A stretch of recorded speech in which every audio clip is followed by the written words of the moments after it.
अब तक आपने देखा कि सुनील वक्त को हराने की मंशा से वहां पहुंचा था। वो जानता था कि जादूगर की आंखों की वो रोशनी सभी को बेहोश कर देगी। जैसे ही जादूगर चिराग की आंखों से रोशनी निकली, सुनील दूसरी दिशा की ओर घूम गया। अगले ही पल उसने महसूस किया कि उसका सारा गांव जमीन पर बेहोश पड़ा हुआ है और वहीं उसकी बेटी अपने छोटे छोटे कदमों के साथ जादूगर चिराग की ओर बढ़ रही थी। अब आगे।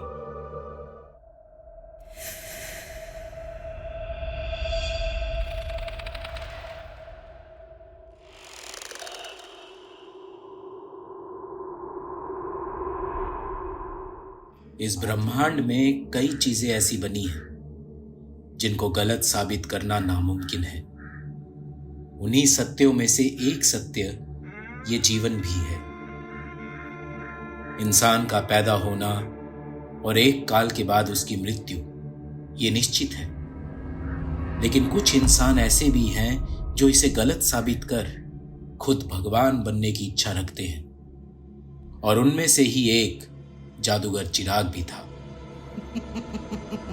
उसका यह मानना था कि वो अपनी काली शक्तियों का इस्तेमाल कर इस ब्रह्मांड पर आजीवन राज कर सकता है और सृष्टि की संरचना को गलत साबित कर सकता है। लेकिन वो कहते हैं ना, हर चीज होने की कोई ना कोई वजह जरूर होती है।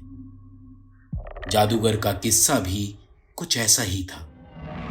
दरअसल हुआ कुछ यूं था कि जादूगर चिराग, उसको बचपन से ही जादूगरी का बहुत शौक था, और ये शौक कब लोगों की नजरों में दहशत बन गया उसे पता ही नहीं चला। वो छोटी छोटी जादूगरी की कलाओं को सीखता और उन्हें छोटे बच्चों के सामने पेश करता। ये नहीं देखा तो तुम्हारा जीवन व्यर्थ है। वहीं दूसरी ओर उन बच्चों को उसके जादू में कोई खास दिलचस्पी नहीं थी। वो बस उसके जादू पर जोर जोर से हंसते और उसका मजाक उड़ाने में कोई कमी नहीं छोड़ते। बस ये बात जादूगर को अंदर ही अंदर खोखला करती गई, और यही कुछ कारण थे जो जादूगर चिराग का दहशत से भरी इस काली दुनिया में आने का सच बनी। बस तभी से लेकर आज तक वो गांव गांव जाकर अपनी काली शक्तियों से बच्चों को अपने वश में करता, उनके शरीर पर अपना अधिकार जमाता और फिर उनकी आत्मा से दहशत भरा काम करवाता। इस बार उसने खुशी को चुना। जादूगर चिराग के मंतव्य से अनजान खुशी उसके वश में होकर उसके पीछे पीछे चलने लगी। वहीं दूसरी तरफ पूरा गांव जमीन पर बेहोश पड़ा था। सुनील चुपचाप चुपके से खुशी को जादूगर के पीछे जाता हुआ देख रहा था। आज अमावस की रात, जब जादूगर चिराग ने यह फैसला कर लिया था कि आज वो खुशी को अपने साथ ले ही जाएगा। अपने बेढंगे मंत्रों को बड़बड़ाता वो जादूगर आखिर उस जगह पहुंचा जहां वो इस भयानक काम को अंजाम देता।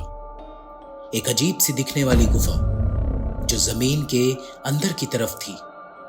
आगे जादूगर, फिर खुशी और उनके पीछे पीछे सुनील। वो अपनी बच्ची को इस जादूगर चिराग के चुंगल से छुड़वाना चाहता था। गुफा में घुसते ही सुनील ने जो देखा वो अविश्वसनीय था। जमीन पर चारों तरफ बस खून ही खून।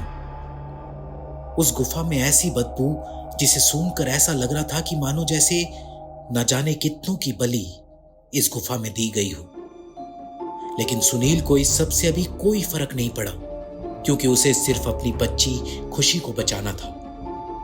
बस इसी के चलते वो गुफा के और अंदर आ गया।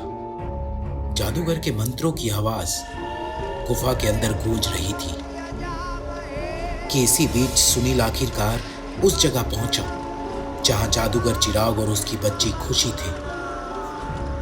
वो जगह गुफा के एकदम बीचों बीच थी। गुफा के उस केंद्र से 4 रास्ते निकले, पूर्व, पश्चिम, उत्तर और दक्षिण। शायद इन्हीं रास्तों से जादूगर अलग अलग जगह पहुंचता, बच्चों को उठाता और उन्हें कैद कर लेता। ये सब सुनील को तब एहसास हुआ जब उसने देखा कि जादूगर के पीछे 3 शीशे लगे थे। उसके आगे जादूगर और जादूगर के आगे खुशी। सुनील ये सब छिप कर देख रहा था, उन शीशों में कुछ आकृतियां भी दिख रही थी और उन आकृतियों में कोई और नहीं बल्कि खुशी जैसे मासूम बच्चे ही थे, जिन्हें देखकर ऐसा लग रहा था मानो वो न जाने कब से उन शीशों में कैद हो। मंत्रों का उच्चारण अब और तेज होने लगा। अचानक से मंत्र रुके। खुशी मेरी बच्ची, ये दुनिया तुम्हारे लिए नहीं है।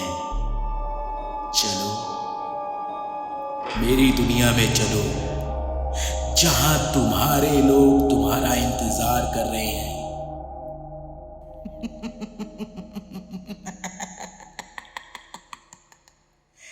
जादूगर की इस बात के साथ ही शीशों में जोर जोर से चीखने की आवाज आने लगी। खुशी अपनी जगह से खड़ी हुई। इस वक्त वो जादूगर के पूरे वश में थी। छोड़ दो इस शरीर को हमेशा हमेशा के लिए, हमेशा हमेशा के लिए।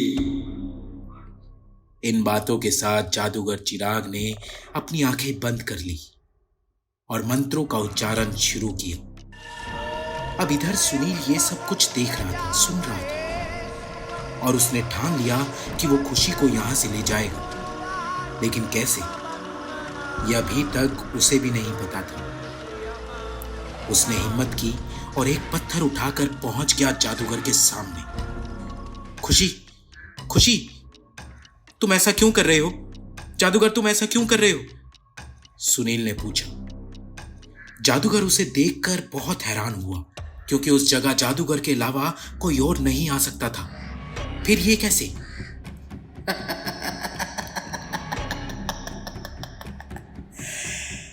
अब तुम यहां आ गए हो तो यहां से वापस कैसे जाओगे?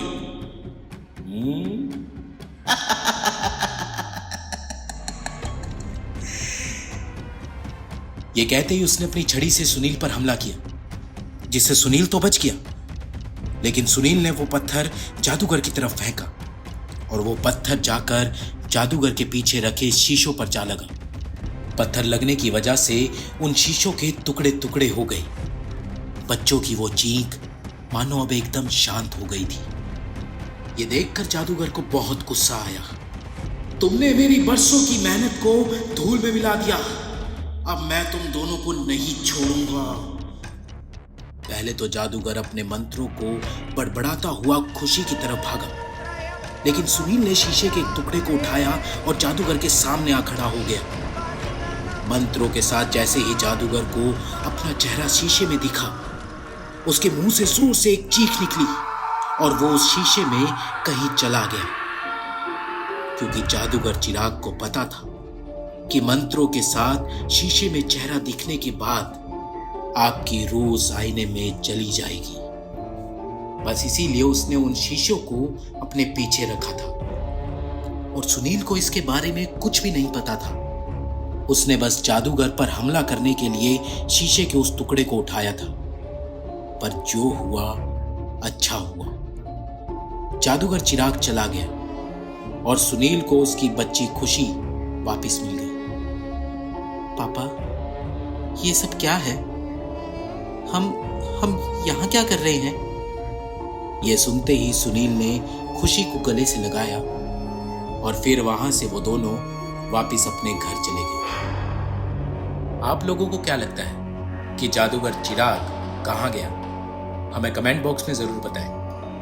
और अगर आप लोगों को हमारी पहली हॉरर वेब सीरीज पसंद आई तो चैनल को सब्सक्राइब जरूर करें और ऐसे ही मजेदार किस्से कहानियां सुनने के लिए हमारे चैनल किस्सा के साथ जुड़े रहें।